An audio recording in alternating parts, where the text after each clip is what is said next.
Hello children, good morning. Today we are going to continue the last part of the chapter biotechnology and its applications. We are going to continue the benefits of transgenic animals what we see in previous class. So previous class we covered two uses, that is two benefits. One, normal physiology and development, second, study of disease. So today we are going to continue the benefits of transgenic animals, that is the third benefit, biological products. So in case various biological products production, for that this transgenic animals are useful. So not only transgenic animal, even microorganism. For example, already we discussed production of insulin. For that, no, we depend upon the bacteria. By modifying that, we are producing human insulin. The same way, other biological compounds also can be produced by transgenic animals. Antitrypsin, it is a human protein. It is used to emphysema. That is also we are getting from transgenic animals. Then first transgenic cow called Rosie. So it can produce human protein enriched milk. How is it possible? So here the human milk protein producing gene, it is introduced inside the cow. The gene is introduced. When it is introduced, then automatically maybe it is cow, but it will produce, as it is having human gene, that is the human gene which will produce human protein. Okay, so that's why the milk will be containing human protein, that is human protein, that is human alpha lactalbumin will be there. So in the cow's milk. So that's why by means of this method, no, the children, so those who are getting the mother's milk, they are not getting sufficient, in that children we can use this type of milk. So maybe they may benefited by human milk protein. Okay. Next is vaccine safety. In vaccine safety, that is no transgenic mice, it is being developed, and they are no transgenic mice. We develop that one to find the vaccine whether it is no safe or not.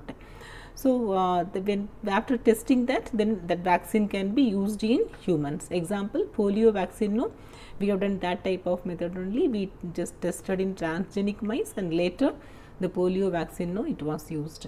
Then the chemical safety and chemical safety testing, any type of chemical, whether it is sensitive to human beings or not.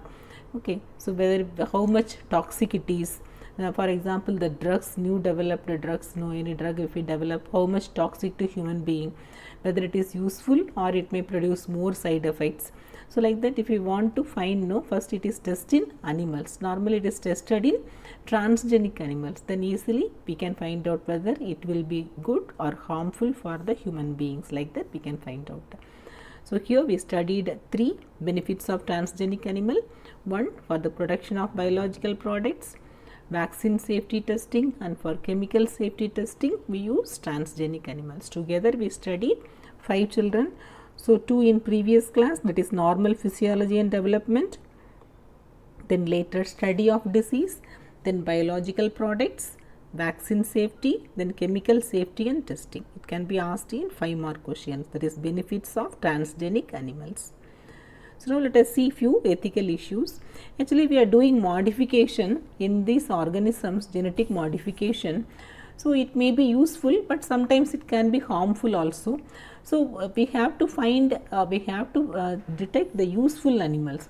So useful animals and how much it is useful also. We have to see the negative effects and also the positive effects. If the positive effect is more, then that animal or plant can be used. If the negative effects are more, you should not use that.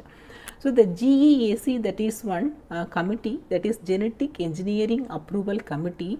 That committee will make decision about the validity of GM research.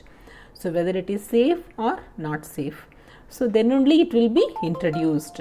Okay. So the GM organisms, before introducing for public services, it will be approved. It should be approved by the GEAC, that is Genetic Engineering Approval Committee. It has to approve. Then only we can use that. Next one, biopiracy. So it is the term used to refer the use of bioresource by multinational companies and other organizations without proper authorization from the countries. For example, our country, no, it is actually we are having more biodiversity. Okay, for example, the neem, okay, and turmeric, and this varieties of rice, it belongs to India. Various type of spices, mainly they belong to India. So their medicinal purpose, this neem, turmeric and all much useful.